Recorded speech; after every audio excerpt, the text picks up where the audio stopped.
We all had it. Everyone says, it sucks, it's raining, I can't believe this is happening to me. And that I can't believe this is happening to me line is a victim line. But then who goes, all right, whatever, curly hair it is, next, right? Who says next faster? Because that's the key word, right? If you can use the power of next, is the one who's going to get back on that success trajectory.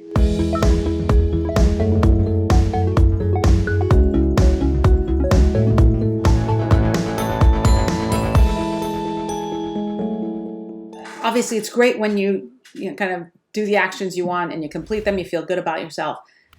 In the long run, what's even more important than actually doing those is recognizing what gets you out of flow, what gets you in flow, right? What switches you off, what switches you on. We all have a dark place. For some, it's victim. For some, it's anger. For some, it's sadness disguised as anger. I'm one of those, right? I get angry, but I'm really sad. And if and I'm angry, but then if you poke, then I'll just like break down into tears, right? So it's knowing that, wow, what gets me there, what gets me out. We all have our dark place. And there's nothing wrong with that because of a lot of our growth, if you think about what you've been through, all of us have been through in life, a lot of our growth came from that dark place, right? It was those times where we kind of retreated, which is what this is, right? Retreated, rebooted, and went out to get it again. And so we need that dark place. It serves its own purpose.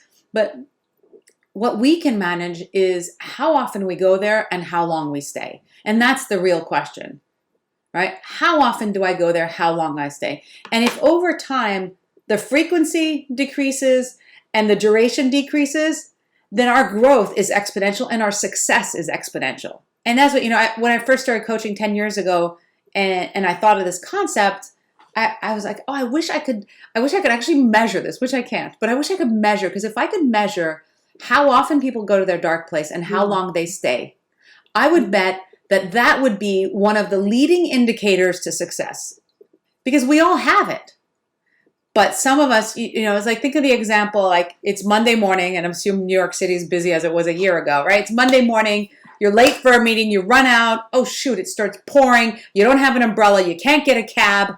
All that kind of stuff, right? Like you run into the meeting finally, it's an important pitch, you're wet, and you're like, I'm here. And you move on, do your pitch, and off you go, right? That's one profile. The other profile is it's Friday, and you ask, how was your week? And they're like, oh, the way this week started is how it continued. I started off, remember that rain Monday morning, right? And that's really the difference between those two people. Is who got themselves out of their dark place and how often did they go back during the week. We all had it. Everyone says, it sucks, it's raining, I can't believe this is happening to me. And that I can't believe this is happening to me line is a victim line. We all would say exactly that. But then who goes, all right, whatever, curly hair it is, next, right? Who says next faster? Because that's the key word, right? If you can use the power of next, whoever can say next sooner is the one who's going to get back on that success trajectory.